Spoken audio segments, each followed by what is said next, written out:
Hello friends, இன்னைக்கு நான் உருளைக்கிழங்கு மீல் மேக்கர் என்னும் சோயா வச்சு ஒரு டிஷ்ஷஸை பண்ணலாம். அதுக்கு தேவையானது நான் ஒரு 2 உருளைக்கிழங்கு எடுத்துக்கிறேன். 1 கப்பு சோயா எடுத்துக்கிறேன், அதாவது மீல் மேக்கர். உருளைக்கிழங்கு நல்லா தோல் சீவிட்டு நல்லா கழுவிட்டு இந்த மாதிரி கட் பண்ணி எடுத்துக்கோங்க.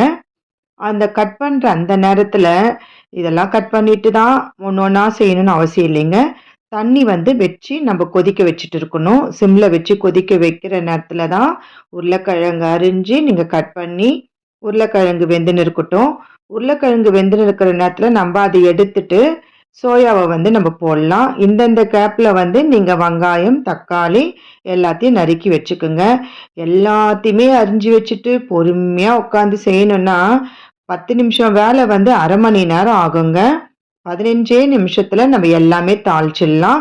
கடாயில எண்ணெய் ஊற்றி கடுகு, உளுத்தம் பருப்பு, வெங்காயம், தக்காளி, ஒரு ஸ்பூன் இஞ்சி பூண்டு விழுது போட்டு நல்லா வதக்கிக்கோங்க.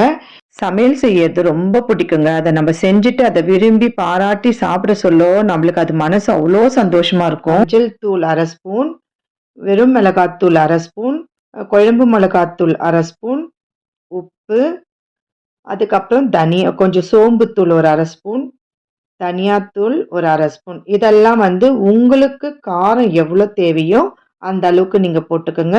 காரம் அதிகமா வேணும்னா இன்னும் 2 ஸ்பூன் மிளகாத்தூள் எக்ஸ்ட்ராவா போட்டுக்கோங்க. நம்ம வேக வச்ச உருளைக்கிழங்கு, வேக வச்ச மீல் மேக்கர் சோயாவை பொடியை கட் பண்ணி நம்ம இதில் சேர்த்துக்கலாம். நல்லா வதக்குங்க.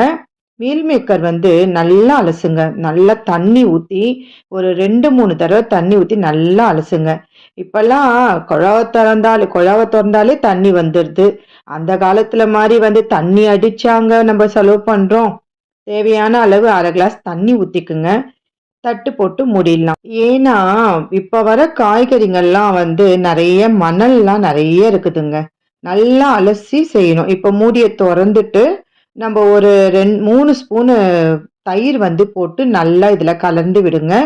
நீங்கள் கொஞ்சம் கிரேவியா அப்படி வேணும்னா இன்னும் கொஞ்சம் 1/2 கிளாஸ் தண்ணி ஊற்றி நீங்கள் கிரேவியாக நீங்கள் எடுத்துக்கலாம். நான் 1/2 கிளாஸ் ஊற்றினேன்னா நீங்கள் 1 கிளாஸ் தண்ணி ஊற்றி கிரேவியாக எடுத்துக்கோங்க.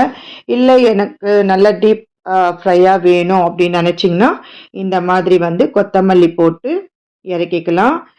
லெமன் ரைஸ்க்கு, தயிர் சாதத்துக்கு, சாம்பார் சாதத்துக்கு எல்லாத்துக்குமே சூப்பராக இருக்கும். நீங்களும் அப்படியே ட்ரை பண்ணி பாருங்க. எப்படி இருக்குன்னு சொல்லுங்க. ஒரு லைக் போடுங்க.